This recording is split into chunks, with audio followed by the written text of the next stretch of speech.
Welcome back to our channel. Today, we'll guide you through the steps to install the Telegram app on your PC.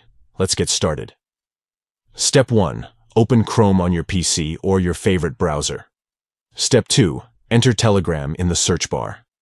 Step 3. Navigate to Telegram's official website. Step 4. On the website, locate and click on Get Telegram for Windows. This will automatically download a setup file to your PC. Step 5. Open the downloaded Telegram setup file from its save location, usually the Downloads folder. Step 6. Follow the installation process, making the following selections.